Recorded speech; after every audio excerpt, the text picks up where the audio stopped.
Halo, nah baru kelihatan Pak Yan. Terima kasih. Oh, oke.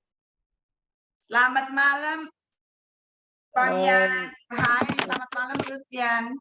Selamat malam, Ai dan teman-teman yang saya hormati. Saya is privilege for me. Saya tadi baru overheard ada yang punya pansilan asli, saya jadi ngiler nih. Ah, iya.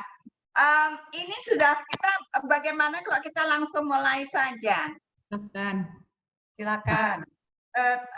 Rustian, malam ini saya diberi tanggung jawab untuk menjadi moderator untuk pembicaraan kita bersama. Biasanya sesi-sesi ini sangat informal ya. Ini bukan diskusi akademis, ini diskusi mengenai karya tulis yang luar biasa yang ditulis oleh para narasumber kita. Anggota kami beraneka ragam di mancanegara. Tetapi untuk itu saya bisa minta tolong Lili untuk menjelaskan apa dan siapa kutu buku supaya Rusdian tahu lawan bicaranya atau audiensnya siapa. Silakan. Selamat malam, Mas Yan. Terima Mbak kasih Lili. sekali udah datang ke acara kita. Kita udah sangat senang udah untuk dapat kesempatan membaca bukunya dan langsung berbicara dengan penulis. Jadi kutu buku ini adalah satu uh, klub baca yang kita ciptakan bersama. Saya dengan Indri, teman saya itu, kita ngobrol-ngobrol, kita bilang gimana kalau kita punya book club dan kita diskusinya sebulan sekali melalui Zoom. Ini lagi di zamannya COVID. Terus kita undang penulisnya. Nah, dari saat itu mulai kita udah membahas sekitar lebih dari 60 buku mungkin, dan selalu ada penulisnya yang datang. Dan kalau udah penulisnya almarhum, kita biasanya akan ajak narasumber untuk mendiskusikan bukunya. Jadi alasannya kenapa? Karena saya dan Indrit ini sehari-harinya kebanyakan suka pakai bahasa Inggris karena suami orang asing, anak-anak juga biasanya sekolah internasional, bahasa Inggris, dan juga kita lama tinggal di luar. Jadi dari sini kesempatan untuk membaca buku bahasa Indonesia, mengerti sastra Indonesia, dan juga berusaha dengan disiplin, mudah-mudahan selalu berbahasa Indonesia dalam diskusi Zoom ini. Kira-kira gitu. Terima kasih. Terima kasih, Mbak. Yang lain mau over the table, mau memperkenalkan diri supaya saya tahu siapa yang tadi. Yang ada berapa orang, Mbak, di situ, Mbak? Sekarang udah ada 16 orang, 18 orang, terlalu lama nanti Bang Yan. Lama ya, oke. Tapi suffice it to say, semua anggota ini adalah professionals. Kita semua, kami semua itu perempuan-perempuan, sebagian besar adalah perempuan memang. Semua berkarir, sebagian besar lah. Saya kira hampir semua berkarir atau pernah berkarir.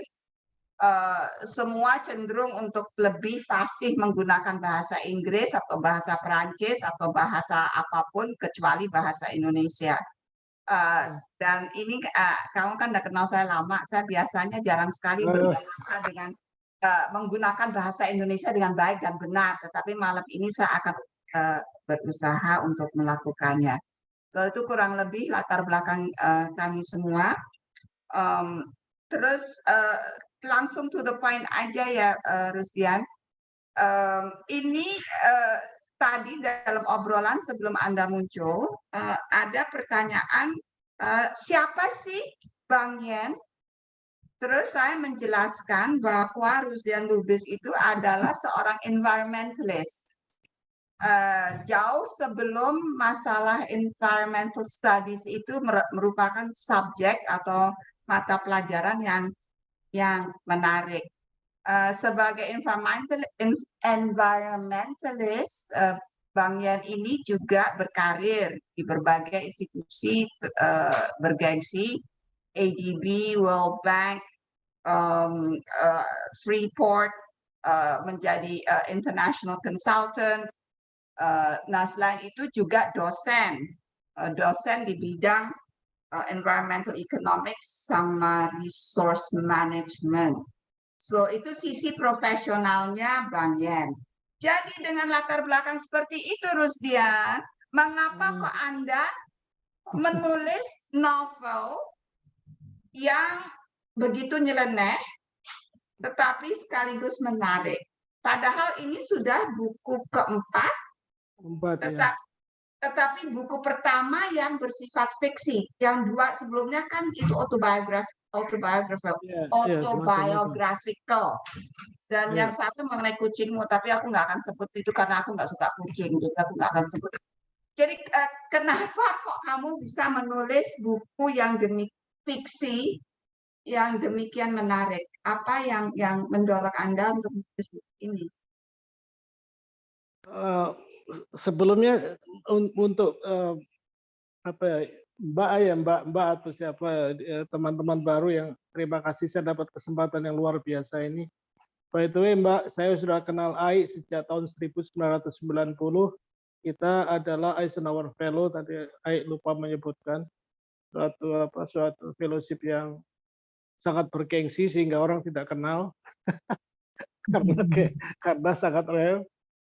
Dan kemudian kami juga sering berjumpa dalam beberapa kesempatan.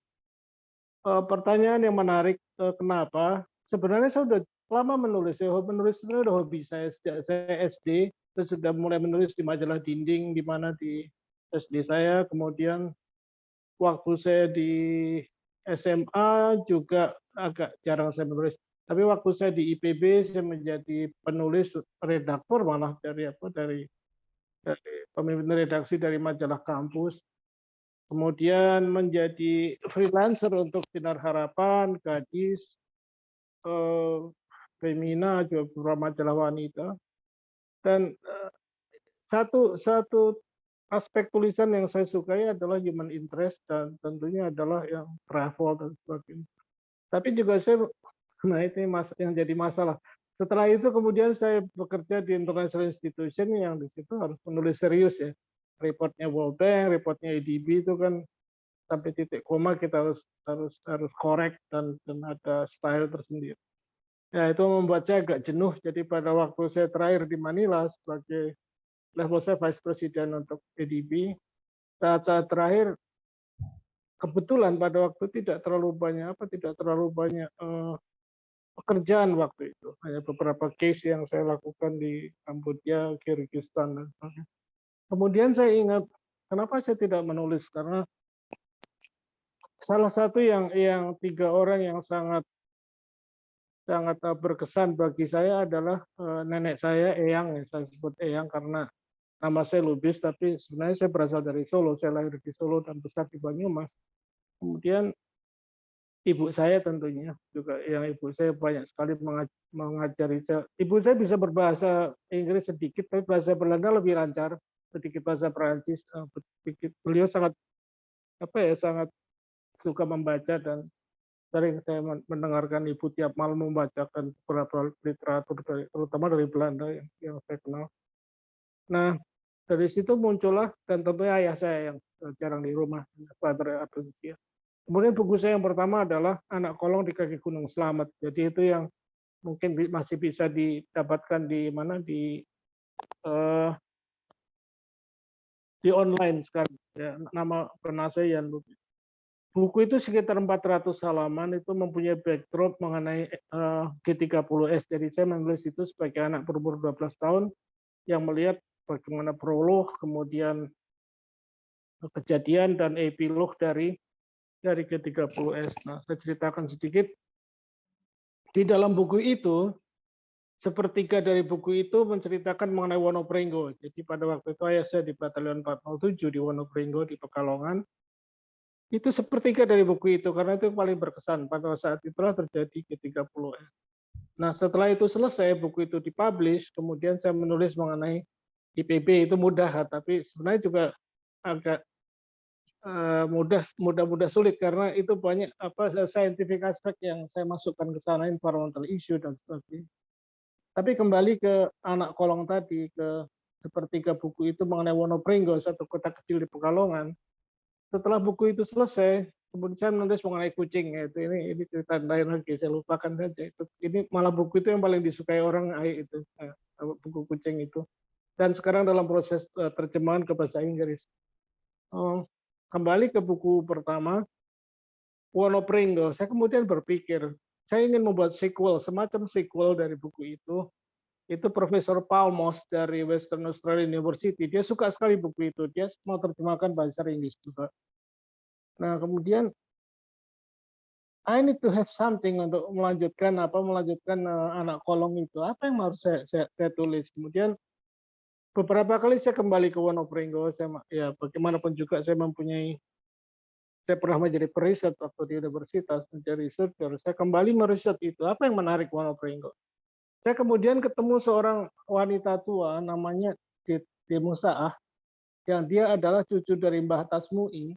Mbah Tasmui itu adalah pembatik andal dari Van Zeelen. Nah, dan dia sudah langka. Ini kemarin saya pesan batik sudah hampir 1 tahun belum jadi juga. Dan kalau dia ditanya dia marah tuh, jangan nanya-nanya deh. Kalau kamu mau nunggu ya enggak, mau tunggu, kalau enggak ya udah. Tapi dia lagi membatik itu. Dari Demusa saya diperkenalkan dengan Van Zeelen, bagaimana neneknya dulu belajar dari Van Zeelen. Kemudian saya galilah, kemudian banyak literatur mengenai itu, buku-buku lama mengenai batik-batik Belanda.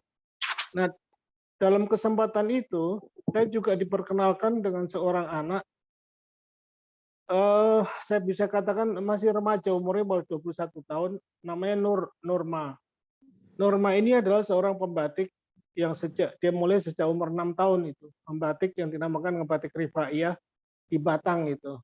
Itu kampungnya Gunawan Muhammad. Gunawan Muhammad makanya suka dengan buku ini karena itu mengenai kampungnya. Saya diskusi dengan si Norma, jadi banyak sekali yang Mbak bisa baca ya di dalam buku itu, apa kekhasan dari batik Rifaiyah, misalkan tidak boleh melukis binatang lengkap, kemudian kalau binatang itu harus dilukis, kepalanya harus distilir, diganti bunga dan sebagainya. Atau kalau itu lengkap maka diberi di kalungan merah itu, jadi dia seolah-olah sudah disembelih. Saya ke Batang, saya bolak-balik, saya wawancara Norma dan ibunya namanya Bayina. Itu 2 orang itu saya masukkan di dalam cerita itu. Nah, dari dua aspek itu, nah mungkin ada yang bertanya-tanya, siapa sih Ipah?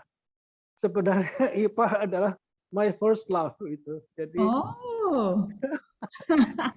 my first love di Wonopringo. Kemerahan gitu ya. Iya, first love di Wonopringo, umur 12 tahun, dia mungkin umurnya sekitar 11 tahun itu mungkin itu. Jadi saya sih barangkali the most beautiful girl waktu itu di kota kecil itu. Jadi si Ipah itu yang saya jadikan tokoh. Dan satu lagi si Bromo Corah itu kebetulan juga seorang teman, dan dia juga memang betul dia juga hidupnya itu penuh dengan hampir biografi di situ. Si Jiweng namanya. Dia seorang yang hidupnya nggak keruan. Dia pernah menjadi preman di tempat-tempat pelacuran, peminum segala macam. Tapi anehnya orang ini juga ahli batik gitu. Saya juga heran saya lihat si Jiweng itu. Nama aslinya Komar. Saya heran lihat si Komar ini. Jadi mukanya bulat segala macam. Saya tanya, kamu belajar dari mana Komar? Ya saya lahir dari kalangan batik, biarpun saya kemudian nakal, tapi saya diajari memberi warna dan sebagainya. Dan sekarang dia menjadi pakar warna batik di Pekalongan itu sekarang. Nah, dari 2 tokoh itu kemudian saya romanticize, jadi si Ipah sama si Jiweng itu ketemu, kemudian dia membangun kembali batik Wonopringo dan Rifaiyah dan sebagainya. Jadi kalau dibilang fiksi atau non fiksi, mungkin gabungan dari itu.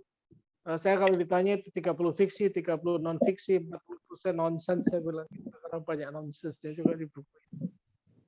Mengenai hal-hal yang lain yang sifatnya gaib dan segala macam, this is a true story, karena memang Wonopringo waktu saya kecil itu masih banyak unsur-unsur yang ritual magic yang masih ada di sana, tapi sekarang itu sudah mulai hilang. Ada satu teman yang dia tidak ikut diskusi ini, tapi dia memberikan kritik yang menurut saya sangat membangun. tema yang ada di sini adalah sebenarnya tema bagaimana suatu wilayah yang dulunya jumud dan penuh dengan maksiat itu gradually sekarang berubah menjadi yang membaik lah, artinya sekarang banyak sekali masjid di tempat-tempat yang dulunya tempat pelacuran dan sebagainya. Tapi bolak-balik saya ke sana, yang namanya Papringan itu, daerah Papringan yang saya ceritakan itu masih ada itu. Jadi malah ada yang berubah namanya menjadi Israel. Saya nggak ngerti kenapa jadi Israel waktu itu, tapi singkatannya itu agak jorok sedikit. Oke, mungkin saya akhiri di sini, Ai. Mungkin kalau ada yang mau menggali lebih dalam, I'm happy to answer that question. Happy to entertain. Soal papringan itu tadi ada salah satu teman kita Ati yang dari Inggris itu ingin menanyakan apakah papringan itu betul-betul ada dan apakah sampai sekarang tempat pelacurannya itu masih tetap ada. Papringan itu ada pada waktu saya di sana umur tahun 65-66 itu masih betul-betul bambu, hutan bambu. Makanya itu namanya Wonopringgo, Wono hutan, Pringgo itu bambu. Sekarang tentunya sudah berkurang, yang dulu rumah-rumah gubuk yang kumuh dan memang betul dulu itu tempat perjudian, pelacuran dan sebagainya. Bahkan ayah saya yang hobinya adu ayam itu dia, biarpun beliau komandan di situ ya, ayah saya itu pangkatnya tertinggi di Wonopringgo. Pada waktu dia menjadi pelindung para pengadu ayam, polisi pun tidak berani menggerebek waktu itu.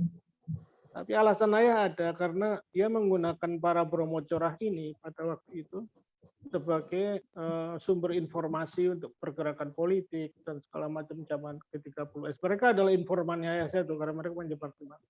My father is very smart. Dia juga pernah menjadi kepala seksi 1 yaitu intelijen. Apakah sekarang ada? Masih sedikit, tapi sudah agak bergeser. Tadi yang saya katakan daerah Israel itu. Tapi, maaf ya kalau saya sebutkan saya sebutkan singkatannya. Jadi Israel itu adalah istana Raja Lonte katanya. Ada itu tempat itu. Kemarin waktu saya menulis itu, saya berkeliling ke Israel waktu itu dengan si Komar itu ditunjukkan. Dia tanya, Pak Yan mau wawancara mereka nggak? Wah, nggak berani. Masa iya nggak berani, nggak percaya?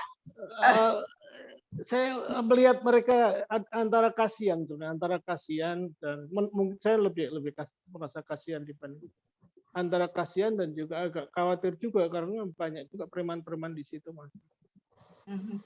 Terus sebelum saya buka pertanyaan untuk kepada yang kesempatan yang lain bertanya, Rusian, apakah ada, kan ini bukumu itu kan ya juga isinya terlihat sekali ada unsur-unsur filosofi Jawa masuk di dalam ini soal kehidupan dunia astral itu sangat Jawa lah terus juga ada ajaran Islamnya tersirat. Apakah ada pesan moral khusus atau tujuan khusus dari penulisan buku ini yang ingin kamu angkat? Atau memang ini buku karena kamu asyik aja kepengen nulis sequel dari buku pertamamu? Ini buku just art for art's sake, jadi tanpa adanya tujuan pesan moral atau edukatif atau tujuan khusus. Itu juga saya sadari. Jadi teman yang dia seorang kandidat doktor sastra, dia mengatakan, Mas Yan, itu buku Anda itu begitu banyak tema sehingga tidak jelas mau tema utamanya itu apa katanya. Kemudian saya coba kalian Anda baca deh. Pada halaman pertama buku saya itu ada caveat lector dari John Steinbeck. Steinbeck mengatakan ini buku sudahlah, cara membaca buku ini you just crawl by themselves. Jadi nggak ada sesuatu yang harus saya jadikan satu tema utama itu. Tapi kalau ditanyakan mengenai pesan-pesan agama, secara kebetulan atau mungkin nggak tahu kenapa, waktu saya menulis buku ini juga banyak kejadian yang aneh. Tiba-tiba saya bisa menemukan suluk sujinah yang pernah diberitahukan oleh eyang saya beberapa puluh tahun yang lalu. Suluk sujinah itu mengenai pelajaran kepada wanita Jawa, bagaimana membatik, bagaimana macam-macam itu, sampai sifatnya sangat sofistik. Itu salah satu buku suluk yang ditulis oleh seorang wanita. Sangat jarang buku suluk itu ditulis oleh wanita. Yang kita kenal kan Sunan Kalijogo, Sunan Bonang, kemudian sampai Ronggo Warsito, sampai semuanya laki-laki itu. Bahkan Serat Candrarini mengenai wanita yang ditulis oleh Pakubuwono ke-5 atau ke-4 ya. Itu yang nulis juga laki-laki. Centini juga laki-laki semua yang nulis itu. Hampir itu. Tapi ini Nyai Mustafa ini, dia menulis seorang wanita, seorang sufi, menulis mengenai itu. Ini satu hal yang saya waktu menulis buku itu kaget saya. Kenapa saya bisa menemukan suluk Sujina tidak terpikir. Dan bahkan mengenai batik lagi. Bagaimana dia menunjukkan bahwa canting itu artinya apa, bandul itu artinya apa, gawangan itu artinya apa, sampai bagaimana membabar atau menyelesaikan batik itu, menyuga itu apa, segala macam. Jadi saya merasa aneh seperti ada yang menuntun saya waktu menulis buku ini secara tidak sadar ya. Kemudian mengenai Rifaiyah ya jelas pada waktu saya menulis batik Rifaiyah, saya mempelajari mengenai Kiai Rifai.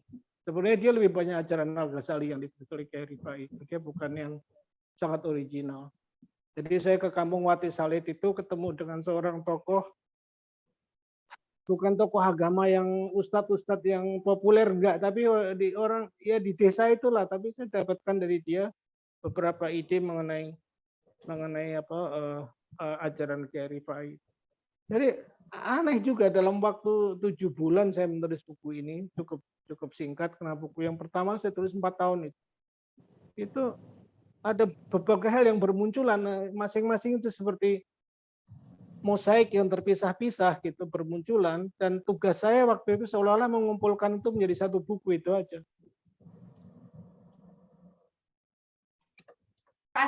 Fascinating. Jadi bukannya kamu mempunyai tujuan tertentu, kamu maunya ini cerita ini mengalir begitu saja, tetapi dalam proses malah kamu yang mendapatkan sesuatu. Ya, itu yang unik itu, dan tidak disangka-sangka dari orang-orang yang ya tadi itu pembatik remaja, seorang pembatik tua dan sebagainya.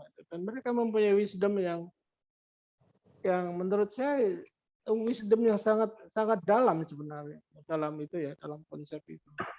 Ya sayang sekali I'm not that enlightened di dalam agama ya. I wish I know, tapi ya itu yang bisa saya tulis. Oke, terima kasih Rusdian. Saya mau buka floor. Adakah yang ingin mengajukan pertanyaan? Tadi saya tahu bahwa Elsa ingin mengajukan pertanyaan. Silakan Elsa. Terima kasih Mbak Aida. Bisa introduce yourself juga supaya Rusdian tahu kurang lebih latar belakangmu. Halo, selamat malam Bang Yan. Nama saya Elsa Palar. Saya tinggal di Washington DC. Aku diajak Lili dan Ati untuk bergabung di klub keren ini beberapa bulan yang lalu. Dan senang sekali bisa ketemu semua teman-teman. Pertanyaan saya, gara-gara baca buku Bang Yan, aku jadi Google itu si pembatik, namanya lupa lagi, Mesleyen siapa? Aku jadi Google. Setelah saya lihat batiknya, memang bagus banget, tapi caranya Bang Yan menjelaskan betapa bagusnya batik itu kayaknya lebih bagus lagi gitu. Pertanyaan saya gini, mungkin ini nggak level nih buat Bang Yan, tapi dengan pengetahuan segitu dalamnya tentang batik-batik itu, apakah Bang Yan ada rencana bikin tur ke Pekalongan untuk kita belajar tentang itu? Kalau misalnya ada rencana begitu, mau dong. Mbak Elsa di mana di Washington DC? Saya tinggal di sana 6 tahun tuh, tapi di Bethesda. Oh dekat, saya tinggal di Chevy Chase Bang Yan. Oh oke, Chevy Chase ya oke, nggak jauh, itu perbatasan. Ya. Apakah saya ke Pekalongan hampir tiap 2 bulan saya ke sana? Jadi apa bikin tur nggak? Enggak bikin tur, cuma jalan sendiri aja. Kalau ikut boleh. Dari Washington boleh. Boleh. Jadi yang selalu saya ke sana itu tempatnya Mbah Demusaah itu karena dia membatik. Kemudian tempat di Wate Salit atau Batang, ke tempatnya Batik Rifaiyah, tapi lebih banyak saya ke SMP saya di sana. Jadi ada satu SMP Muhammadiyah yang saya bantu buku dan sebagainya. Cuma itu yang saya datang ke sana. Tapi mengenai batik itu, batik yang Panselen atau Vansuilen itu, unfortunately itu akan hilang itu. Jadi kalau Demusaah meninggal, nggak ada lagi pewarisnya sekarang. Itu yang saya merasa prihatin karena tidak ada yang batik Rifaiyah, banyak yang bisa batik sekarang, yang muda-muda bisa. Tapi Vansuilen stylenya udah, dugaan saya akan hilang. Apakah Rusian, apakah kamu nggak ada niat untuk melakukan sesuatu untuk menjaga atau melestarikan kemampuan ini? Misalkan membantu pembatik atau mendirikan sekolah batik atau whatever lah. Ada nggak rencana seperti itu? Sebenarnya pemerintah sudah, ya oke lah, pemerintah mereka semuanya project by project ya. Project ini selesai, duitnya habis, nggak ada kontinuitas dan sebagainya. Yang membuat, seperti saya katakan di dalam buku itu juga, yang membuat batik ini nggak berkembang adalah regenerasi. Karena mana ada anak sekarang yang mau membatik? Saya berikan contoh ya. Batik itu dengan begitu banyak kesulitan, harganya 1 juta katakanlah, itu orang udah mikir-mikir mau beli. Itu diselesaikan dalam waktu 5 bulan. And you know how much they got dalam waktu 5 bulan itu? 300 sampai 400 ribu. Dalam 3 bulan. Dalam 5 bulan. Siapa mau anak-anak sekarang? Mendingan mereka menjadi bekerja di Alfamart atau Indomart atau di pabrik gitu. Ya. Ini yang sangat menyedihkan sebenarnya dari aspek itu. Dan satu hal lagi ya, batik-batik halus seperti Vansuilen segala macam, itu memerlukan pendidikan yang lama sekali. Nggak bisa pendidikan dalam beberapa bulan mereka membuat itu. Itu lama sekali. Aku melihat bagaimana mereka mau lakukan pembatikan itu. Aku lihat dari Demusaah aja yang sudah begitu pakar ya, itu menyelesaikan satu batik 3 negeri itu bisa hampir 1 tahun itu, 7 bulan 8 bulan. Iya, memang. Sekarang kalau saya beli batik itu saya nggak tega untuk menawar karena Benar. nggak tega saja. Memang. Ada lagi yang mau mengajukan pertanyaan, silahkan. Aku nggak bisa lihat yang ditulis ya pertanyaannya tuh, kalau mungkin dibacakan dari situ, karena kalau aku harus buka itu harus Enggak. Tadi pertanyaan ada satu, apakah Rifaiyah itu beneran ada? Itu udah kamu jawab. Terus yang satu, Pradana mengatakan apa? Pradana, kamu saja silakan mengajukan usul kamu. Enggak, itu mungkin tidak terkait novel ya. Cuma tadi selintas aja, lebih ke komen aja sih sebetulnya. Kalau batik itu pelestariannya susah karena manusianya udah nggak mau ngerjain, kenapa nggak kita kasih aja ke AI nanti suatu saat? Mungkin malah lebih artificial intelligence, Pak. Saya nggak tahu ya, karena begini, bagaimanapun juga kreativitas manusia di dalam pembatikan ini itu menurut saya agak berbeda dengan artificial intelligence yang mungkin lebih standar. Ini saya nggak banyak tahu mengenai AI, tapi kalau itu robot, misalkan robot, itu dia akan menghasilkan sesuatu yang standar, yang mungkin sangat seragam. Tapi kalau Demusaah misalkan, kadang-kadang dia berbuat kesalahan, tapi dalam kesalahan itu malah jadi ada keindahan di sana. Saya melihat sendiri. Dia bilang, wah Pak Mas Rusdian ini saya agak melenceng itunya, ada namanya, ada serawat, ada cecek, ada kedawungan, ada dengklang, ada macam-macam itu dalam hiasan batik itu, mungkin ada lebih dari 50 nama itu, saya nggak hafal semua. Tapi dia bilang ini harusnya tidak begini, tapi begini, tapi malah menurut saya malah jadi lebih indah, itu lebih manusiawi.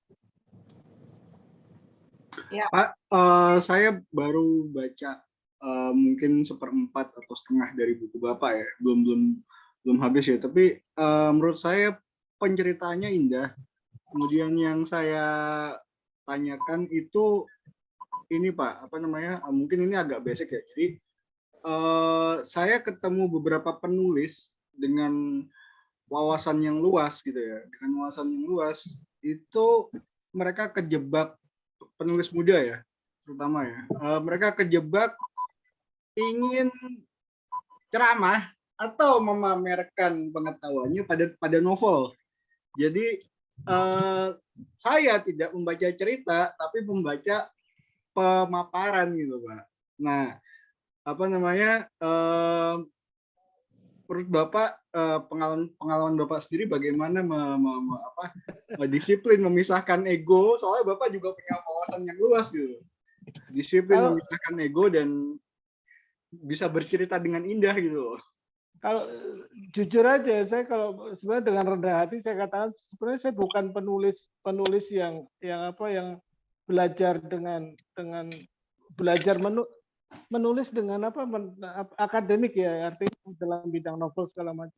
Saya hanya mengikuti perasaan dan saya hanya ingin bercerita aja. Kalau dalam bahasa Makassar namanya pacarita, artinya storyteller saja itu. Jadi tidak terpikir saya untuk membuat novel, untuk membuat ini. But anyway, sekarang yang saya tulis yang buku kelima ini mengenai seekor kodok ini, kodok yang namanya Litoria lubisi. Jadi seekor kodok ditemukan di Papua, diberi nama saya Lubisi.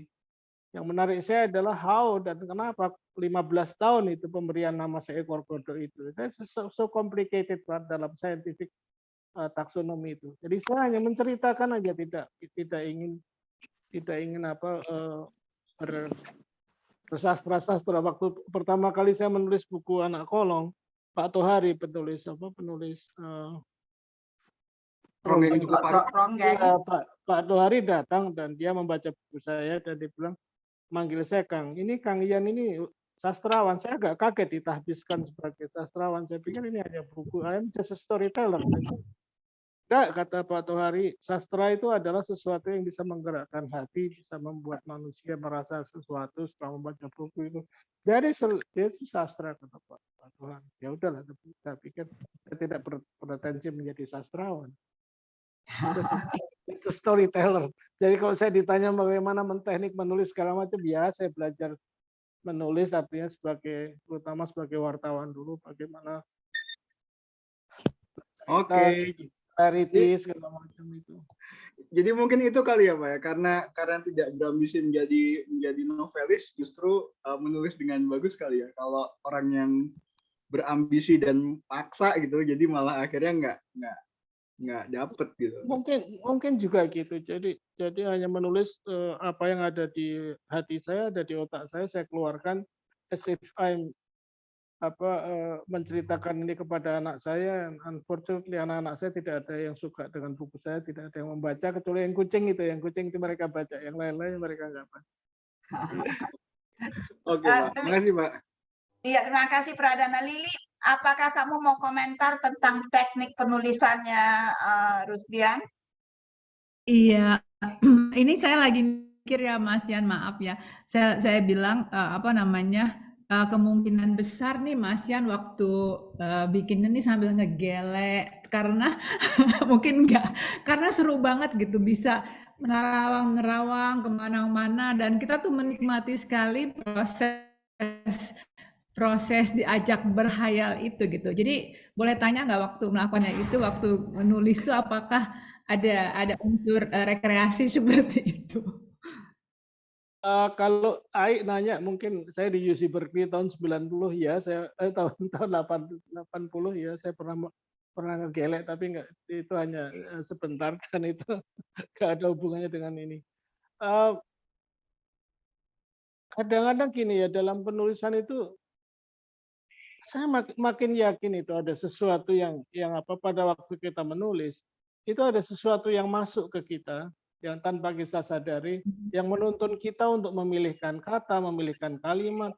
Saya kadang-kadang heran kenapa kalimat saya di dalam buku itu kok menjadi bersajak gitu, padahal saya bukan penyair. Tapi teman-teman mengatakan itu bukumu kok ada ritmenya, ada ritmenya, ada itu. Saya heran dari mana saya juga bukan penyair dan sebagainya. Bahkan sebenarnya ada beberapa hal yang bahasa Jawanya saru ya. Tapi tidak saya tulis. Tapi kalau saya tulis sebenarnya itu agak saru-saru lucu juga. Tapi kemudian teman saya bilang, jangan ditulis lah, katanya nanti itu nggak kurang, atau menurut saya sih nggak, sebenarnya bukan kurang pantas tapi agak aneh aja. Kalau saya mau tulis semuanya itu lebih gila lagi sebenarnya. Iya, Terutama pada waktu adegan perkosaan itu loh, itu I enjoy that. iya. Soal saru ya, Rusdian ya, itu memang waktu saya membaca bukumu, eh, kata pertama yang muncul dalam benak saya adalah kata bahasa Inggris body. Ya memang body. Iya, ya itu kamu bilang saru. Oh ya itu, that's the word. Body Ya. is saru. It's kayak cerita-cerita Inggris in the zamannya Shakespeare yang plays-nya itu penuh humor, bahasanya saru, ceritanya sangat mengena. Makanya saya sungguh menikmati bukumu itu. Ada pernah baca buku ini enggak? The Kameronach, The Kameronach itu saya bilang bahasa Belanda. The Kameronach oleh Boccaccio. No.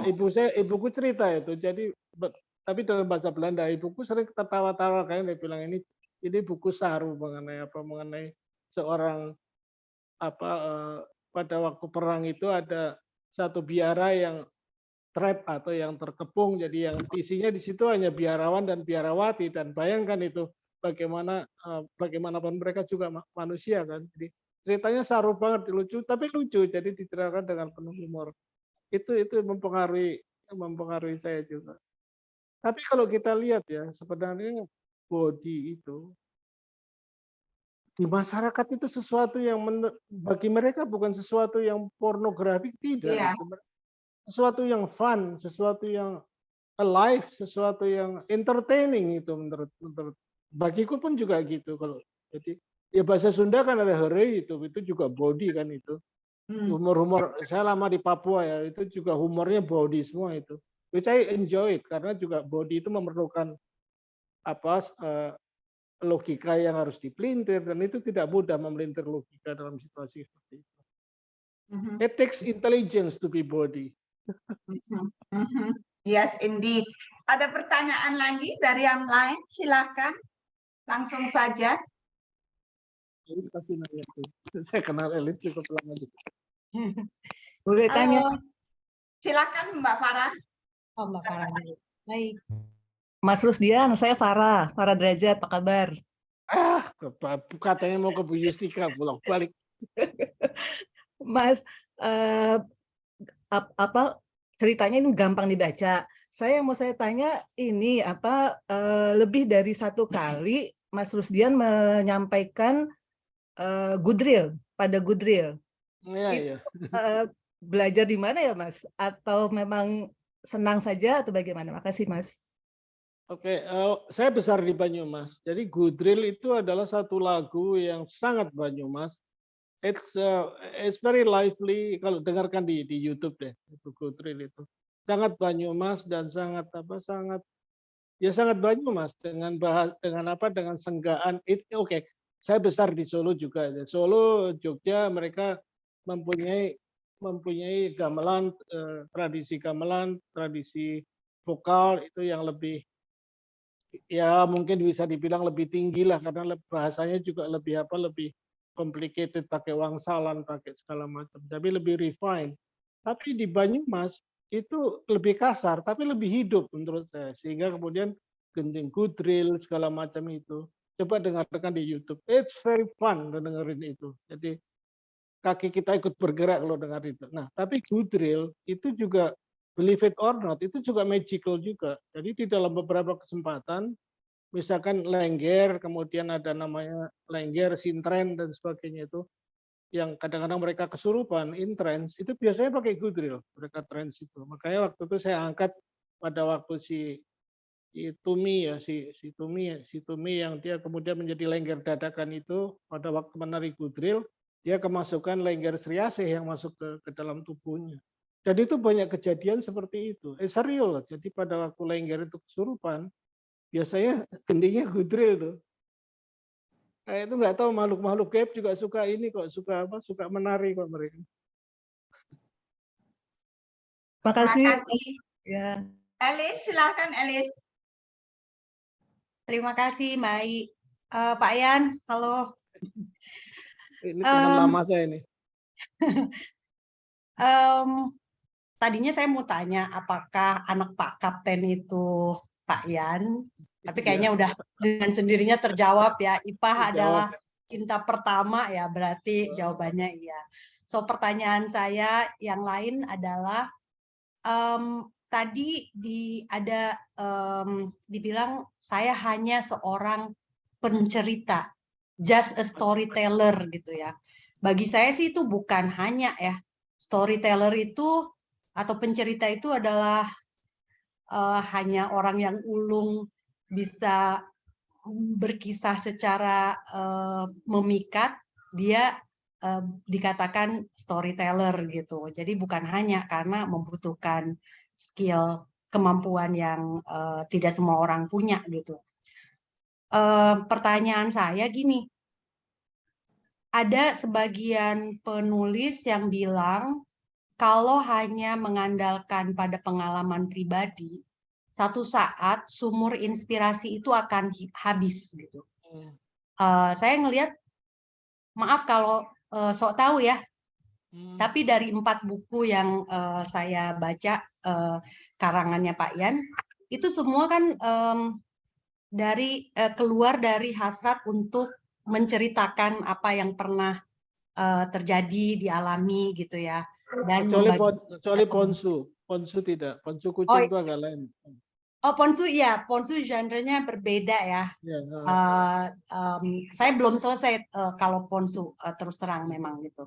Tapi dari yang Baranang Siang, Anak Kolong dan Ipah Bromo Corah, kelihatannya banyak yang ambil dari pengalaman pribadi kan, makanya di personalize personal story gitu.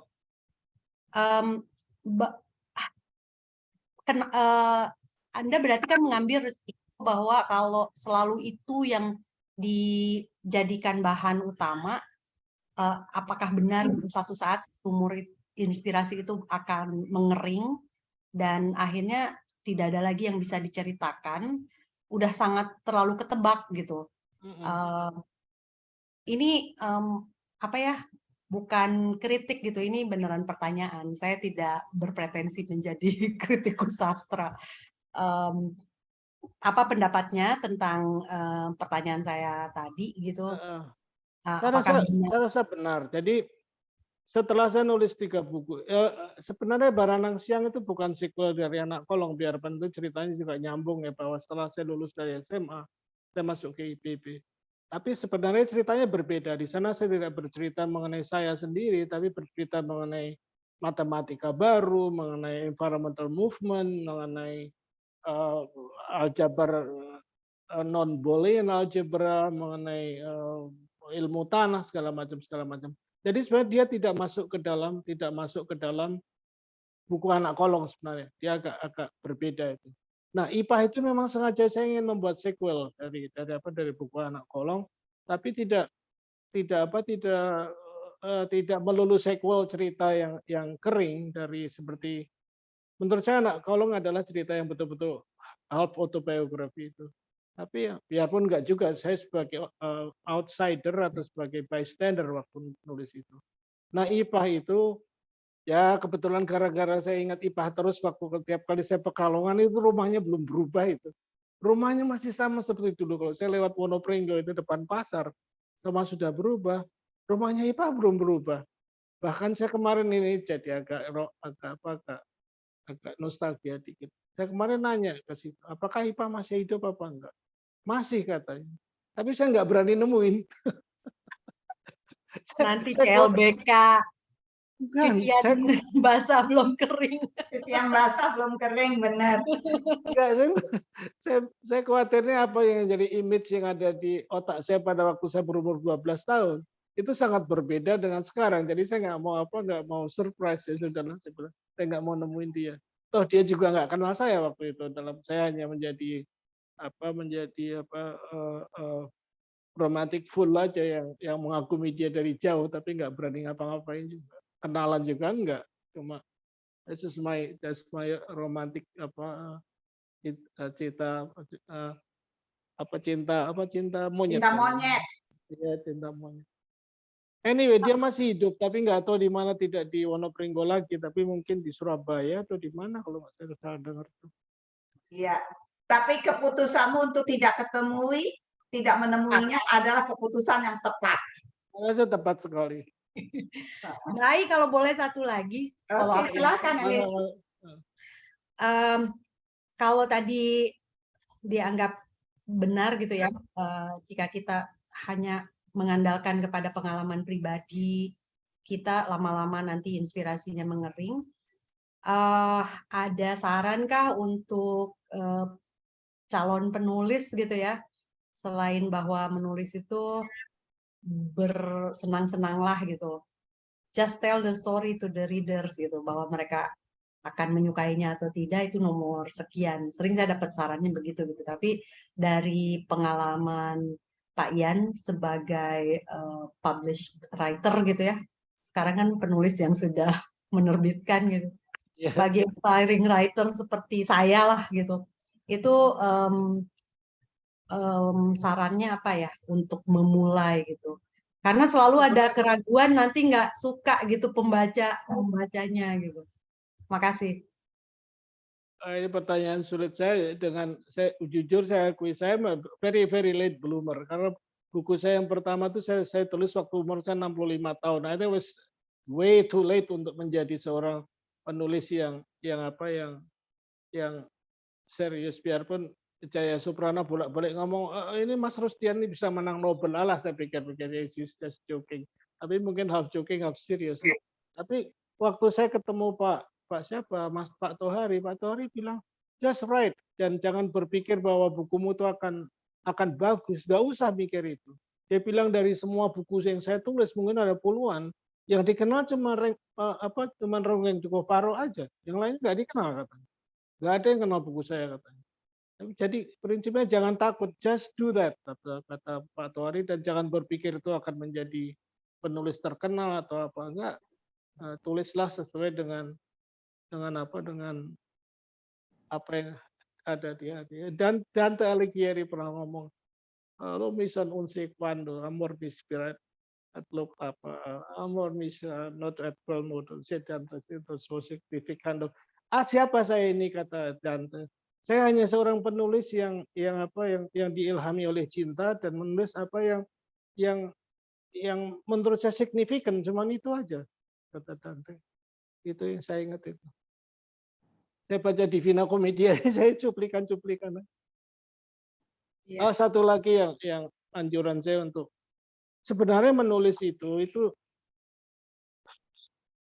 begini, seorang yang tidak pernah membaca tidak akan bisa menjadi penulis, itu aja. As simple as that. Dan saya beruntung ya, biarpun kami dulu, ibu saya itu jebolan dari Fakultas Sastra UGM tapi nggak lulus. Ayah saya seorang tentara yang tidak lulus SD bahkan, tapi beliau dua-duanya adalah mereka tuh voracious reader. Semua buku dibaca dan itu diceritakan ke saya, terutama saya anak yang tertua yang paling dekat dengan ibu saya. Di rumah saya tuh berbagai macam buku ada di sana. Mulai dari buku cerita silat, buku kakawin Jawa, buku-buku Belanda, ibu saya bisa bahasa Belanda, dan macam-macam buku itu, dan itu saya baca semuanya. Ya, saya nggak sependapat Mbak dengan Elis bahwa berdasarkan pengalaman pribadi kita nanti sumber inspirasi akan habis. Sebetulnya enggak. Kita sebagai manusia, apalagi if you're a voracious reader, di sekeliling kita itu penuh cerita. Ya, cuman apakah kita mempunyai keberanian atau kejelian untuk menyadari bahwa di sekeliling kita itu penuh cerita. Dari keluarga aja, dari temen itu cerita tak ada habis-habisnya. Dan Rustian, aku tahu bahwa you are a voracious reader. semua apa namanya naskah apa cerita-cerita klasik kamu baca, malah problemnya apakah tidak bagaimana Anda akan menentukan subjek buku kamu yang berikutnya yang akan semenarik IPA dan Bromo Cora. Aku nggak yakin buku yang kelima ini akan semenarik itu. And I don't care karena sebenarnya yang ingin saya tulis adalah judulnya adalah antara Karsten dan Arafura. Jadi pengalaman saya sebagai seorang environmentalis untuk ini bagiannya Elis juga untuk menulis mengenai biodiversity yang ada di Grasberg di ketinggian di atas 4.500 di atas permukaan laut sampai ke Arafura, ke mangrove dan segala macam. Jadi something that aku mau melepas nih Kak Elis betul. Saya ingin lepas dari Baranang Siang, lepas dari Anak Kolong, lepas dari IPA, menulis something else yang berbeda. Itu buat saya juga challenging. Jadi it's another challenge untuk bisa menulis apa sih itu anjing penyanyi dari puncak Grasberg. Itu seperti itu. Dan kembali hanya ingin bercerita, nanti buku itu bercerita pada Ai, pada Elis, itu loh ada anjing di sana yang mungkin udah ribuan tahun anjing itu terpisah dari anjing-anjing yang lain yang ada di daratan di Indonesia, and they survive di atas 4.500 meter di atas permukaan laut. Seperti itu. Again, Elis ini adalah storytelling sebenarnya. Kemudian ada buaya di situ. Storytelling yang tidak berdasarkan fiksi. Ya riset sebenarnya. Jadi research yang akan disampaikan dengan cara storytelling supaya tidak sekering tulisan-tulisanmu untuk ADB dan World Bank dan lain sebagainya. Betul, itu tulisan untuk ADB is horrible, tak pikir-pikir. Sekarang aku suruh nulis itu 5 halaman aja mungkin nggak bisa lagi. Sambil aku menunggu pertanyaan dari yang lain, Rustian, itu kamu memisahkan atau membedakan masyarakat itu dalam 2 kelompok, santri sama Bromo Cora. Mengapa demikian? Ya, kan biasanya juxtaposition-nya itu santri dengan abangan, pendekatan gears lah. Tetapi kamu dengan Bromo Cora, apakah di pandanganmu abangan-abangan ini identik dengan Bromo Cora? Enggak, jadi yang ada di sana memang itu, Ai. Jadi hanya kalau yang dominan ya. Yang dominan itu adalah para santri dan saudagar itu, dan satu lagi para Bromo Cora yang saya lihat pada waktu itu. Jadi pegawai negeri sipil, para priayi, yang bupati lah, yang seperti yang selalu dikritik oleh Pram, itu tidak ada di sana di Wonopringgo waktu itu. Bahkan sekarang pun tidak ada kelompok priayi di sana. Itu agak unik Wonopringgo itu karena betul-betul dibagi dari dua kategori itu. Kemarin ada yang menanyakan Geertz membagi menjadi abangan, priayi dan itu. Kamu membagi dari ya seperti pertanyaanmu, Ai. Tapi kenyataannya memang seperti itu. Tidak ada kelompok priayi di sana. Yang ada adalah militer, Bromo Cora dan sebagainya. Halo. Ya, nggak apa-apa nih tadi ada bocor. Oh, oke. Jadi memang itu kelompok itu. Jadi militer kayak bapakku segala macamnya di situ. Kelompok militer, kelompok Bromo Cora dan abangan. Dan jumut saudagar dan itu. Dulu zamanku ada kelompok-kelompok yang di hutan jati itu yang mereka dipengaruhi PKI, tapi itu pun masuk dalam kelompok yang non ulama dan non saudagar.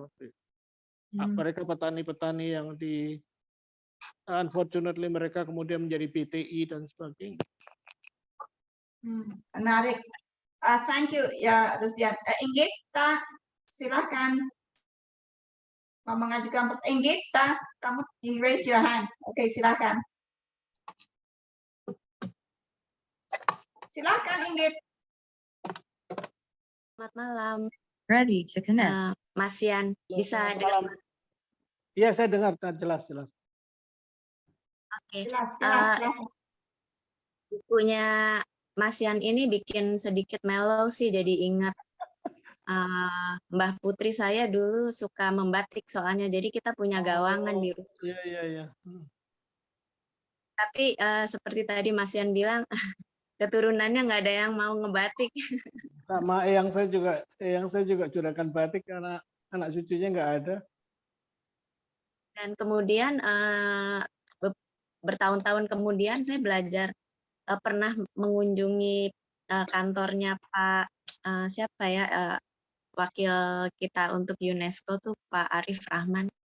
Di situ ada plakat batik heritage World Heritage dari Indonesia. Ada 2 sebenarnya, orang-orang nggak tahu. Jadi selain batik, Ready to connect.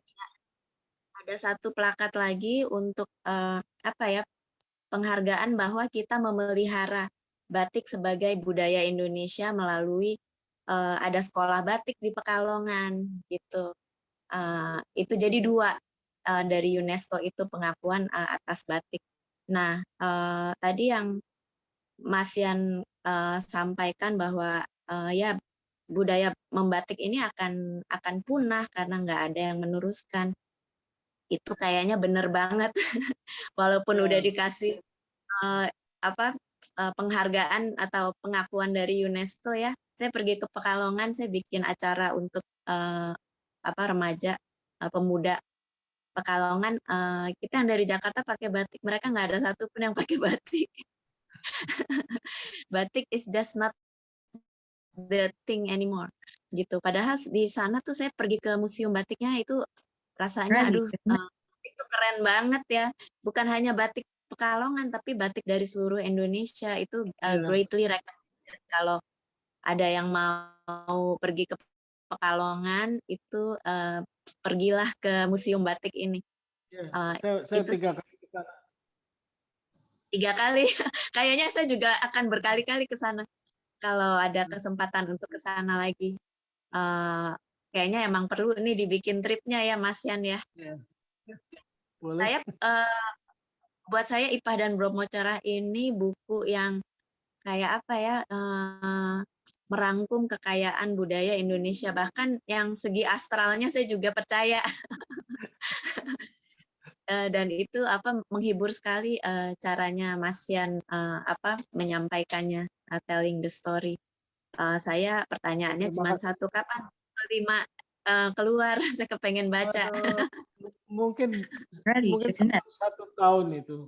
Ini agak lama risetnya. Jadi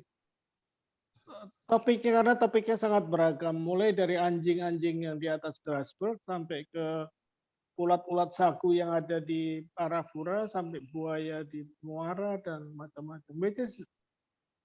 Saya bekerja di Freeport selama 4,5 tahun itu yang satu. Saya agak menyesal kenapa waktu itu tidak saya mulai kumpulkan. Sekarang baru saya kumpulkan, banyak yang hilang informasi itu. Tapi kan mantan staf saya masih banyak, jadi saya masih bolak-balik cek akurasi dan sebagainya. Kemarin itu mengenai kodok itu yang ditemukan tahun 2006, tapi pada tahun 2021, 15 tahun baru diberi nama. Itu kan amazing, itu kan Mobile device not found. di belakang pemberian nama itu. Nah ini mungkin akan saya tulis itu. Jadi satu saat saya udah nggak sabar nih, mana Littoria Lubisi. Saya kebetulan ketemu Prince Charles waktu itu, waktu dalam satu dinner, saya hanya 9 orang diundang. Saya bilang, Prince Charles, ya your Highness, saya bilang, itu nama saya akan diberikan ke nama seekor kodok namanya Littoria Lubisi. Gambar kodoknya saya berikan ke beliau, dan beliau tanda tangan itu, saya akan cari lagi tanda tangan di kodok itu. Kemudian pada waktu dinner di Perpustakaan Nasional, saya dengan anak saya kan, Prince Charles dari jauh deketin saya. You are the frogman, katanya. Terus dia cerita sama anak saya. I think we met. I think your father told a lot about us, right? And anak saya bilang, yes, Your Highness. Kemudian baru tahun 2021, staf saya mengatakan, Pak Rusdian, masih ada satu lagi yang diperlukan untuk menentukan bahwa kodok ini memang jenis baru, katanya. Apa itu? Mating call-nya, katanya. Karena mating kodok itu kan berbeda-beda dari tiap kodok. Saya ngomong, Sang namanya anak buah saya, Gesang. Kenapa nggak pakai meeting call saya aja, Sang, daripada lama-lama di Gesang? Saya ketawa, nggak bisa, Pak. ngoreknya ya. Kodok ngorek. Aduh, ya. Tapi Mbak, ya betul Mbak, nanti next Terima time kalau ke Pekalongan kita bisa lihat lagi museumnya. Iya, jangan nunggu sampai buku kelima nih, bisa akhir tahun ya. Iya, ya insya Allah akhir tahun. Saya nulis, saya enjoy, saya belajar kembali mengenai nama-nama Latin, taksonomi segala macam.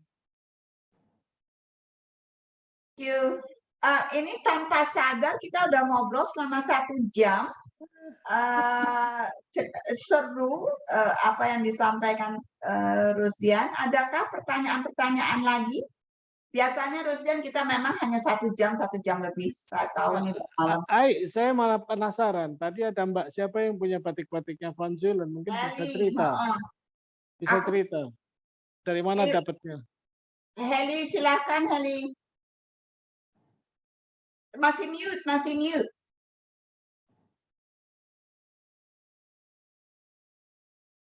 Unmute dulu Heli. Belum, masih muted. Mbak Eli di mana? Di Jakarta atau di mana? Saya di Jakarta. Silakan boleh. Heli. Kalau gitu aku mampir lihat batiknya. Saya sebetulnya saya dapat dari warisan.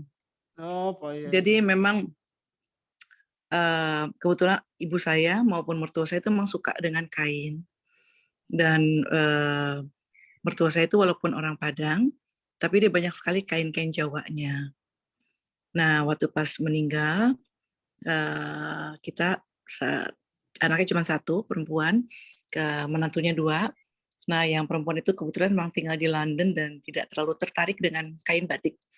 Jadi akhirnya kita yang menantu-menantunya yang bagi-bagi batik-batik ke mertua itu. Nah, ternyata ada Van Zuylen 1. Satu, Mbak. Yang lain apa, Mbak? Senar atau Van? Apa yang dari Solo tuh yang Tumenggung siapa itu yang Solo? Oh iya, saya tahu ya. Gothic Swan. Nah, Gothic Swan. Ada Gothic Swan juga. 1, kedua gitu. Kemudian ada beberapa lah. Apa ya yang pokoknya ada nama-nama, ada ininya juga, ada kayak bukan nama, apa namanya, tanda tangan yang ada di ujung batiknya tuh ada kayak kain gitu, terus ada tanda tangannya, ada tulisannya. Nah itu ada beberapa sih gitu. Cuman saya nggak terlalu nggak kebaca juga apa gitu. Terus tapi yang ya itu yang 1 yang Van Zuylen itu emang ada gitu loh. Itu tolong difoto itu karena beberapa teman ingin melestarikan polanya itu. Sampai begini, Van Zuylen dia tidak membatik sendiri, tapi dia membuat pola itu dia buat, kemudian didiskusikan dengan pembatiknya, di antaranya Mbah Tasmui yang neneknya pembatik yang sekarang itu di Nusa itu. Dia tunjukkan begini loh, kamu buat gini, kemudian dikembalikan lagi quality control kan. Ada satu kesalahan sedikit aja, suruh bakar itu. Suruh bakar ya. Bakar dia itu luar biasa. Jadi tidak banyak ya sebetulnya Van Zuylen itu ya. Ya. Tapi harganya kan mahal sekali sekarang sampai di museum-museum Eropa dan Singapura mempunyai koleksi cukup banyak. Museum nasional Singapura. Di Pekalongan, di Museum Pekalongan tadi Mbak siapa ke sana itu ada beberapa, mungkin sekitar 5 atau 6 yang saya lihat ada tulisan Van Zuylen. Dan itu udah betul-betul sudah kolektor item yang sangat mahal itu. Tapi pembatik yang sekarang yang cucunya Bu siapa itu? Yang di buku itu, nah apa dia nggak bisa mengikuti benar-benar Van Zuylen ya? Nggak bisa ya? Bisa dia. Jadi Pak Tua itu saya ada yang bertanya, bisa nggak kita tunjukkan batiknya Van Zuylen? Bisa nggak membatik seperti ini? Dia bilang bisa aja, dia bilang. Cuma yang menyulitkan itu adalah pewarnaan, dia bilang, karena membatiknya bisa, tapi batik itu kan kompleks sekali. Jadi tidak hanya batiknya per se, lukisannya, tapi juga pewarnaan itu sangat mempengaruhi. Dan kadang-kadang si tiap orang itu memegang rahasianya bukan di pembatikannya, pembatikan kelihatan, tapi pada pewarnaan itu. Rahasianya di pewarnaannya. Jadi kenapa batik pola yang sama tetapi mempunyai warna yang berbeda, ini lebih menarik, tidak, itu yang menjadi itu. Dan rahasianya banyak. Jadi pada waktu itu ada pesanan batik kan, Saya memesan batik, sarung saya yang pertama dibilang gitu. Pak Ian ini kurang bagus. Kenapa? Karena pada waktu saya menjemur itu mataharinya redup, jadi jadinya seperti ini. Oh. Jadi saya harus mencari saat yang tepat untuk penjemuran seperti ini. Akhirnya yang kemarin dia puas itu, yang kedua dia masih kerjakan. Saya puas sekali dengan yang ini. Dia bilang nanti mungkin minggu depan jadi. Saya tunggu Tapi aja. Kan. iya, betul. Kalau saya lihat dari batik-batik yang warisan saya itu, kalau yang Solo sama Jogja memang beda dengan Pekalongan ya, Pak. Jauh Kalau berbeda. Pekalongan itu kan berwarna-warni memang. Iya, betul. Kalau Solo Jogja kan sogan atau putih aja gitu. Jadi Ya, memang iya, jadi memang putih ya. iya. Jadi memang lebih menarik kalau untuk orang yang masuk ke warna ya memang lebih bagus Pekalongan gitu loh. Jadi waktu dalam buku Anak Kolong saya ceritakan, yang saya kan juragan batik di Solo. Pada waktu saya pindah ke Pekalongan, yang saya ikut menengok cucu-cucunya kan. Kemudian ada seorang pedagang batik yang selalu menjajakan batiknya ke asrama tentara. Yang saya sangat terpesona, ini batiknya warnanya bagus, bermacam-macam. Dia kan sebagai orang Solo merasa sesuatu yang sangat baru di Pekalongan. Yang saya tuh bisa membatik ya. Kalau malam kadang-kadang kalau malam dia membuat pola, dibuat gitu, kemudian saya diberitahu ini namanya ini. Kemudian diserahkan ke pembatiknya untuk dibatik. Yang waktu itu umurnya sudah 65 tahunan, udah matanya sudah buta waktu itu, udah buta. Yang kanan buta kalau nggak salah. Jadi udah punya satu mata, kemudian udah. Anyway, that's a long story. Kalau saya sebenarnya ingin membuat cerita mengenai yang saya, dia single woman pada waktu umur 30 tahun, cerai dengan suami. Kemudian merekrut 6 orang pembatik di sekeliling kampungnya. Sampai kemudian menjadi 60 orang pembatik dan she become very, very rich waktu itu. Tapi kemudian hancur pada waktu zaman Jepang. Jadi long story kalau saya menulis saya yang sumber ceritanya sudah habis, saya nggak ada lagi di keluarga saya, sayang sekali. Terus Pak, sisanya dibikin fiksi aja, dikarang-karang aja. Sebenarnya bisa juga sih, karena saya foto-fotonya itu ada semua. Jadi kita mempunyai foto sampai tahun 1900-an pun kita masih punya foto-foto itu. Itu saya masih bisa menduga dari situ. Tapi turunan-turunan dari para pembatik yang dari eyangnya Pak Rusdian ini masih ada? Nggak ada. Jadi eyang punya 2 anak, ibu saya dan tante saya. Ibu saya itu lebih akademik, studius, kemudian menjadi istri tentara, ya sudah berubah semua hidupnya. Tante saya punya bakat seni, tapi lebih pada menari dan sebagainya, jadi tidak membatik. Tetapi saudara-saudara sepupu saya, jadi eyang saya itu bersaudara, masih ada beberapa yang menjadi juragan batik di Solo, and they they do rather well. Di situ ada yang punya pabrik besar dan sebagainya.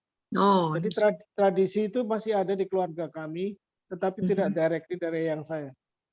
Jadi ke saudara-saudara sepupunya, ke anak cucunya masih ada itu.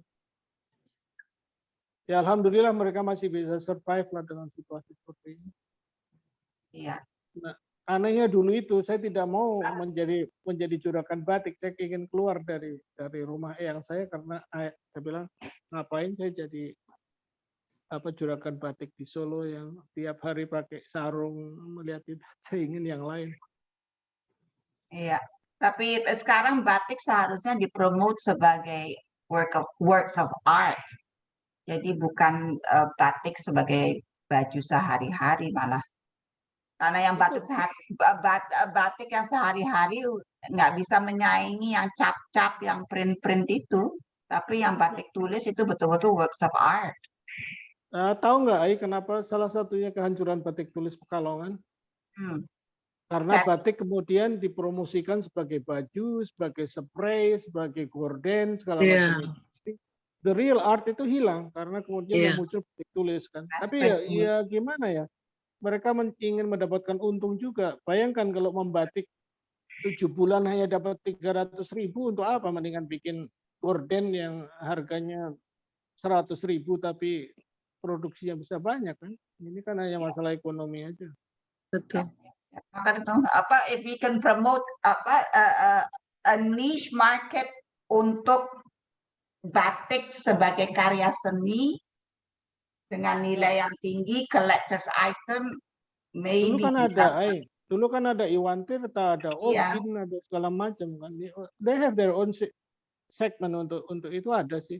Dulu Iya. aku tuh lihat batiknya Iwan Tirta, dalam hatiku, gila apa harga batik 5 juta, 10 juta. Tapi setelah saya melihat bagaimana sulitnya, ya seharusnya seperti itulah. Ya. Itu kan juga karya seni kan. Ya. Iwan Tirta kemarin udah nggak ada lagi yang 10 juta, Pak. Iwan Tirta sekarang udah 60-an, Pak. Nah makanya dulu itu 10 juta aja dalam hati saya udah kebingungan. Kemarin tuh saya ketemu Gunawan Muhammad. Gunawan dengan saya berteman dengan dia sejak lama. Gunawan waktu dia baca buku saya dia bilang, iya ya, dia orang Pekalongan Gunawan, kasihan. Kalau saya membuat sketsa, coret-coret 1 jam harganya bisa 5 juta sampai itu. Tapi mereka 1 bulan, 7 bulan cuma dapat 1 juta. Iya, kasihan. Ya. Kasihan Lily, juga. you have your hand raised. Silakan Lily. Masih muted. Bentar. Silakan. Ya, oke. Saya mau tanya, kalau misalnya bukunya dijadikan film animation, kayaknya seru banget deh, Mas Yan. Jadi kayak Jujur saya juga film Jepang gitu, seru banget. ingin sekali. Tapi siapa, saya nggak punya teman sutradara ini. Harus ada yang ini. Saya ngebayangnya tuh animation ya, terus yang ada pohon yang ada apa namanya penunggunya, terus segala macam itu pasti seru banget. Kemarin sih Mudah-mudahan one day. Uni Lubis kan dia bilang, Bang Yan, aku minta bukumu tak kasihkan ke Hanung Bramantyo sama apa tuh, siapa tuh yang orang India itu yang ini yang Ram Punjabi. Ram Punjabi, tak kasihkan mereka katanya. Oke, tak kasihkan beberapa buku, nggak tahu hasilnya seperti apa. Sebetulnya ada banyak yang bisa kamu hubungi, ada Mira Lesmana, ada Hanung Bramantyo, dan sekarang banyak sekali. Aku nggak kenal, nggak kenal. Gampang cari kenalannya, nggak sulit. Udah tak kasihkan kamu aja, kamu bagi-bagi dah kalau gitu. Itu salah satu narasumber kami, Sekar Ayu Asmara, penulis, tetapi dia juga produsen film, produser film. Kemarin saya ketemu baru selesai bikin film mengenai Anwar Ibrahim, The Untold Story. Nah bisa saja dia juga dihubungi untuk siapa tahu tarik sama cerita. Aku nggak kenal, tolong dihubungi lah. Ya wes wani piro. Aku tuh gini loh, itu dalam urusan buku ini ya, I'm just a writer. Aku cuma nulis. Tapi mengenai promosi, mengenai penjualan, aku tuh nggak ngerti mau ngapain. Jadi selama ini tak kasihkan Santi kan, tapi juga dia tidak profesional juga. Waktu kemarin pakai Yayasan Obor, ya, aku nggak ngomong jelek ya, tapi aku harus buy back buku itu. Jadi misalkan buku itu dicetak 1000 misalkan gitu, aku harus beli paling nggak 300-400, and pada harga mereka lagi. Jadi mahal juga. Kemudian 300 buku yang numpuk di rumah aku mau diapain? Itu juga satu masalah juga. Jadi akhirnya aku jadi indie saja sekarang. Tak publish sendiri, jual sendiri seperti itu. Tapi memang banyak penulis kita yang melakukan self-publishing. Di Lestari saja self-publishing, karena dia nggak percaya dengan industri publishing. Memang apresiasi kita terhadap buku memang masih kurang. But anyway, ini sudah hampir jam 9. Masih adakah yang ingin mengajukan pertanyaan atau komentar? Irena, terakhir silakan. Kalau ada komentar kritik yang bisa untuk memperbaiki yang akan datang, I'll be very happy to hear. Will do. Oke, Irena biasanya kritis tuh Irena. Silakan Irena. Selamat malam, Pak Yan. Mbak Irena. Salam kenal, nama saya Irena. Saya dari Jakarta. Baru membaca sekilas beberapa halaman saja dari buku IPAH ini, saya bisa melihat bahwa dari semua penulis yang pernah saya baca, Pak Yan adalah penulis yang kalau membuat cerita itu menciptakan semestanya itu lengkap, paling lengkap, lebih lengkap dari penulis lain manapun yang saya baca. Dan saya terima kasih. Terima Saya kasih. setuju sekali. Semestanya lengkap sampai sekecil-kecilnya.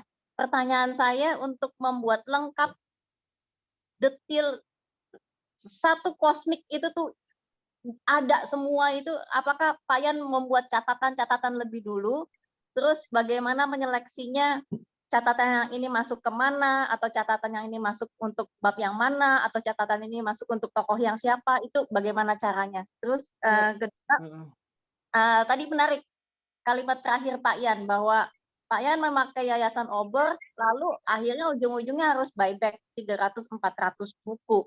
Kalau boleh tahu itu maksudnya kenapa ceritanya bisa sampai seperti itu.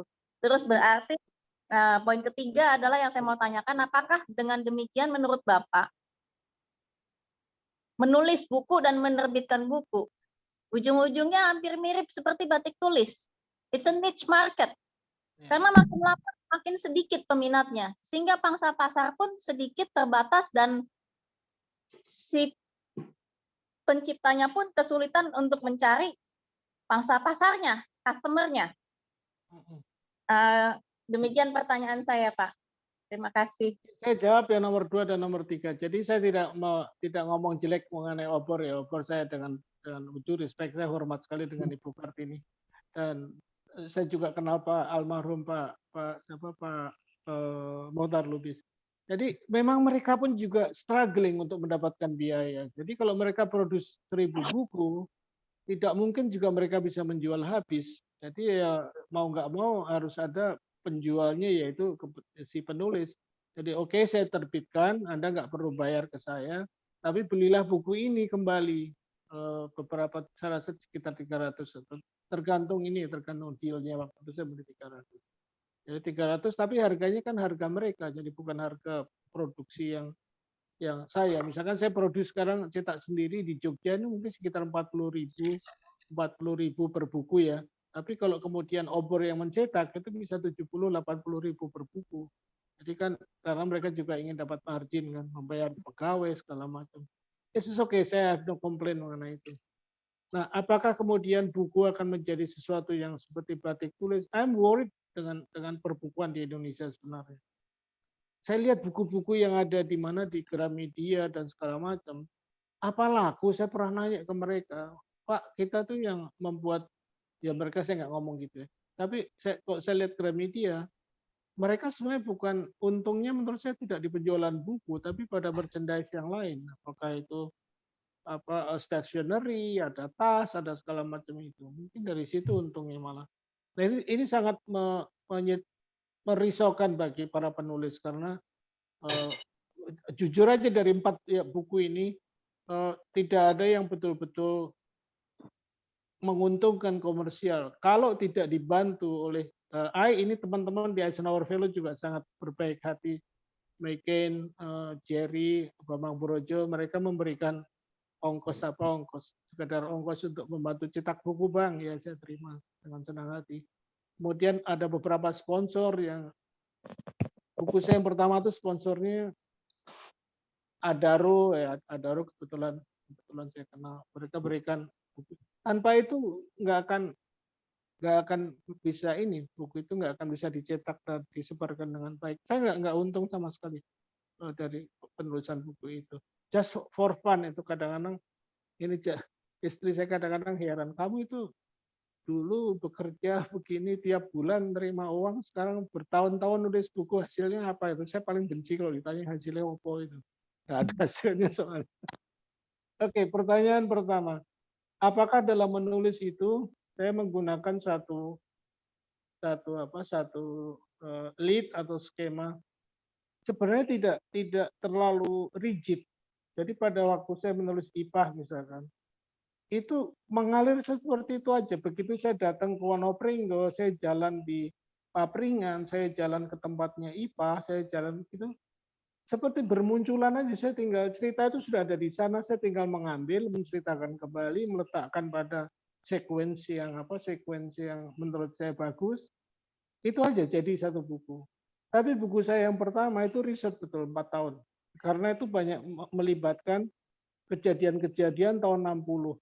Contohnya begini, karena saya anak tentara ya. Pada waktu tahun 60-65, senjata apa yang dipakai pada waktu itu oleh tentara?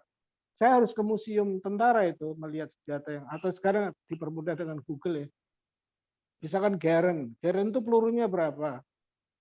Kemudian bagaimana cara menembaknya? Granat, misalkan granat apa namanya itu, saya lupa namanya. Itu beratnya berapa? Ledakannya berapa detik? Itu saya ceritakan dengan sangat detail dalam buku Anak Kolong. Itu makanya lama. Nah, disitulah kemudian riset itu menjadi sangat penting. Dan kembali ya, Gunawan Muhammad mengatakan di buku itu sangat detail karena memang ya penulisnya itu adalah seorang periset. Kemudian di dalam Anak Kolong misalkan, itu mengenai ayam jago misalkan. Ayam jago itu bentuk kakinya itu bermacam-macam Mbak Irena. Dan saya pelajari itu. Ini ada namanya batu lapa, ada namanya batu rantai, itu saya pelajari apa nama-nama kaki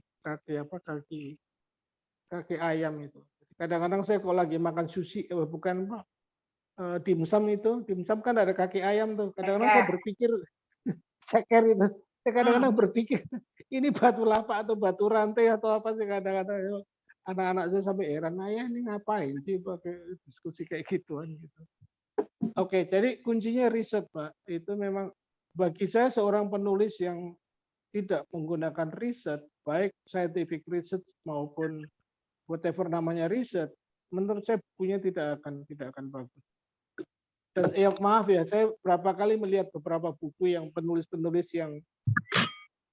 yang bukan terkenal, tapi penulis-penulis yang bukunya banyak ada di pasaran. Saya hanya membalik-balik beberapa halaman, kemudian saya bilang, ini orang nggak melakukan riset ini. Ada dua type of riset. Riset yang pertama mengenai riset karakter itu.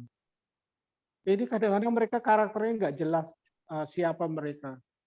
Ya, saya nggak menyombongkan diri, tapi dalam buku IPA si Jiweng misalkan itu, saya buat riset betul mengenai karakter ini. Bentuk wajahnya seperti apa, fisiknya, hobinya apa, minumannya apa yang dia minum. Itu mengenai minuman keras yang di Pekalongan itu saya buat riset itu. Tahun-tahun itu apa sih merek yang terkenal waktu itu? Ada Cap Kinjeng, ada Chongyang. Sekarang nggak ada lagi tuh minuman keras seperti itu. Tapi saya ke Pekalongan, saya tanya waktu itu tahun-tahun 65 itu yang diminum apa sih? Ya, baru kemudian orang itu bercerita, oh iya ada minuman ini seperti ini. Itu cukup bagi saya cukup menyenangkan itu, membuat riset pada sesuatu yang dulu tidak pernah saya pikirkan. Nah, kemudian bagaimana hasil-hasil riset itu kemudian menjadi satu buku. Ya itu tadi saya katakan kepada Ai kan, ada yang menuntun saya itu, ini diletakkan di sini, diletakkan di situ, diletakkan di situ. Kalau ditanya apakah itu sesuatu yang akademik atau berdasarkan teori sastra, saya tidak tahu itu. Saya tidak pernah mengambil teori sastra, sehingga tadi teman saya yang calon doktor dalam bidang sastra, dia mengatakan, ya Mas Yan, ini buku Mas Yan ini, ya itu dia bilang temanya nggak jelas, katanya, atau bukan temanya nggak jelas, terlalu banyak tema, jadi kabur temanya seperti apa. Jawaban saya, memang saya tidak berdasarkan teori sastra, saya bilang. Saya hanya menulis apa yang ada di hati saya dan di otak saya bilang. Ya seperti itulah hasilnya, saya bilang itu. Tapi saya next time saya bilang saya mungkin akan belajar lebih structured untuk membuat satu novel yang lebih baik dari ini. Mudah-mudahan bisa. Jadi tetap akan belajar terus lah, intinya itu aja. Saya nggak puas dengan yang saya capai sekarang. Satu penulis yang saya sangat sukai adalah John Steinbeck. Itu kita kan pernah di California kan, Anda kan tahu itu daerah itu kan, daerah selatan itu kayak daerah Carmel, daerah mana lagi itu selatan lagi, Carmel, San Juan Capistrano, San Sebastian, itu kan daerah-daerah mix antara Spanish dan risetnya Steinbeck banyak sekali di situ mengenai masyarakat kita dan sebagainya. Dia menulis sesuatu yang simple, yang tadi everyday issue seperti dia mulai menulis mengenai Canary Rose, kemudian di Thursday, kemudian Tortilla Flat. Tapi kemudian bukunya kan dia menanjak lama-lama. Grape of Wrath itu yang sangat menang Pulitzer ya. Kemudian East of Eden yang menang Nobel segala macam itu. harapan saya seperti itulah. Saya mulai dengan IPA, dengan Ponsu, tapi belajar terus sampai mungkin yang ide yang lebih besar. Mudah-mudahan if I have time, I am 70 years old now, maybe hopefully I will have time. Well, bagi seorang penulis, Rusdian, there is no age limit. It's never too late. So even though kamu sekarang udah 70, itu bukan suatu hambatan. Hambatan, mataku udah kabur sekarang kalau mau. Itu bisa diatasi, tenang saja. Tetapi saya kira kita semua, kami semua di Klub Kutu Buku ini sangat mengharapkan bahwa Rusdian kamu akan menulis buku ya berdasarkan riset yang baik seperti yang Anda katakan tadi, tetapi buku yang fiksi. Saya tahu yang buku yang akan datang ini bukan sepenuhnya fiksi, tapi cerita mengenai hal yang ilmiah. Tapi saya kira kita semua di sini, kami semua di sini sangat mengharapkan bukumu yang akan datang adalah buku fiksi yang berasal dari sumber inspirasinya dari bacaanmu yang demikian luas. Aku yakin kamu nggak kehabisan cerita. Ada satu tema yang besar yang kita lihat, sebenarnya kita lihat dan kita alami. Misalkan apa? Marginalisasi dari orang-orang Betawi misalkan. Itu kan kalau mau ditulis itu bisa menjadi suatu ya, Ayu Utami ngomong bukunya Mas Yeni sebenarnya lebih banyak buku antropologi katanya. Antropologi yang menyamar jadi sastra katanya. Mungkin itu juga. Ya, well then. Jadi kita nunggu saja. Your next book, karya fiksimu yang akan datang, nanti akan kita angkat lagi di Kutu Buku. Tapi untuk sementara, saya ingin menyampaikan terima kasih kami semua atas waktu yang telah kamu habiskan bersama kami. It is a real pleasure ketemu teman-teman. Sebelum kita berpisah, inilah buktinya bahwa kita benar-benar membeli dan membaca bukumu. Iya, aku tahu. And then ada usul buat dijual di Tokopedia aja bukumu. Iya, Pasti betul. laku. Iya, tapi cara menjualnya saya belum. Ya, harus ada orang yang bisa mengurusi itu. Pembantu aja. Iya, saya nggak punya tuh yang itu. Tapi ya saya akan online, saya akan usahakan. Ya, ini teman-teman anggota kita yang di Washington tadi, Elsa hand delivered bukunya ke Washington karena kamu nggak sediakan online. Iya, enggak, belum. Siapa yang mau bikin online? Aku juga nggak tahu. Nanti tak tanya temanku bikinkan. Oke. Sip. Ini mari kita foto bersama sebelum. Maaf, bukunya bukan yang sekarang ya. Nggak apa-apa. Nggak tahu kemana. Siapa yang moto ini? Aku bukunya ketinggalan di salon. Siapa yang moto? Inggita biasanya yang moto. Oke, aku fotoin karena aku nggak ada bukunya, aku fotoin. Oke, sip. Bentar. Silakan Elsa. 1, 2, 3. Ya, sudah. Oke. Semuanya udah kan. So sekali lagi Rusdian, terima kasih banyak atas ceritamu, latar belakang penulisan buku ini. We wish you every success in your next book. Dan we look forward at, ini tuh kan pakai bahasa Inggris lagi. And kami menantikan buku fiksimu yang akan datang, yang saya yakin tidak akan kalah menarik.